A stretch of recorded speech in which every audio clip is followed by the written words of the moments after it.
No let-up in cross-border strikes between Israel and Hezbollah as fears of broader conflict grow by the day.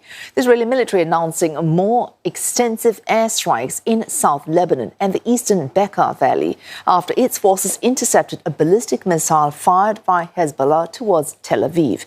It's the first time a missile fired by the group has reached so close to the city.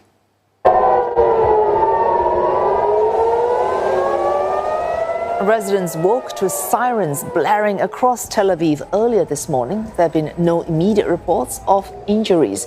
Iran-backed Hezbollah says the Qadr-1 surface-to-surface ballistic missile targeted the headquarters of Israel's Mossad intelligence agency. The militant group blames the spy organization for the killings of its commanders and the recent explosions of pagers and walkie-talkies in Lebanon and Syria, which killed dozens and wounded thousands, including many Hezbollah members. But Iran's Supreme Leader Ayatollah Ali Khamenei warned the killings will not bring the militant group to its knees. Fresh Israeli airstrikes have reportedly killed at least 22 people in Lebanon, including 2 rare strikes in mountainous regions away from Hezbollah's traditional strongholds in the south and in the east. More than 500 people have been killed in Lebanon over the past few days of ramped-up Israeli airstrikes, while tens of thousands have fled the country's south.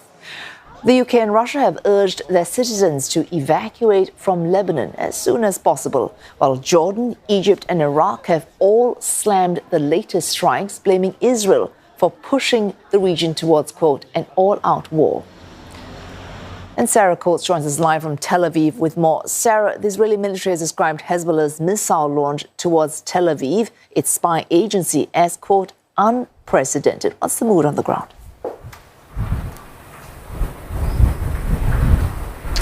Hello there, Wei-Su. This is really a country that's been bracing for retaliation for months now. It was 6:30 a.m. local time this morning that residents in central Israel here in Tel Aviv woke to the sounds of air raid sirens and also notifications on their phones telling them to go to shelter. Now, there was initially a lot of concern that this could be the beginning of something big, given that this was the first surface-to-surface missile that's been shot into this part of the country for, well, ever, really. It is unprecedented for this to be shot in by Hezbollah. Now, we do know, according to the Israeli military, that it was taken down by the David Sling defense system, with the military then saying that this missile was targeting the Mossad headquarters, which is in Herzliya, not far from where I'm standing. Now, in response, we've heard from Hezbollah.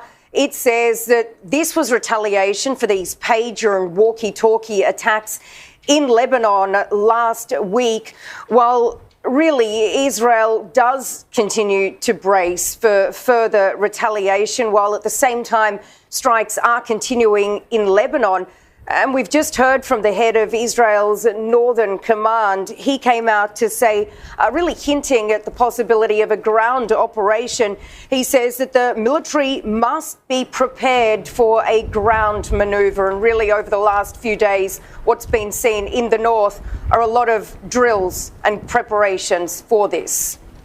Sarah, these drills, as well as the consequent tensions, resulting in a postponement of the Israeli Prime Minister's visit to the UN General Assembly in New York.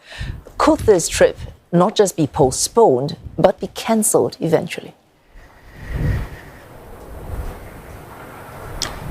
Yet to be seen, Wei-Su, but according to Hebrew media, there is a 50-50 chance that Benjamin Netanyahu will board that plane. It is scheduled to take off from Tel Aviv at some stage tomorrow. He's expected to also take with him a number of family members of these hostages that do remain in the Strip, also people who have lost loved ones. Now, we've got a statement from Netanyahu's office. It says that the Prime Minister will hold consultations today with the security establishment to discuss the continuation of strikes in Lebanon, while a number of unnamed Israeli officials and also family members of these hostages are slamming this trip. They say Benjamin Netanyahu certainly should not be leaving the country at a time when such intense fighting is taking place. And if he does go, we really can expect to see a number of protests, a number of walkouts.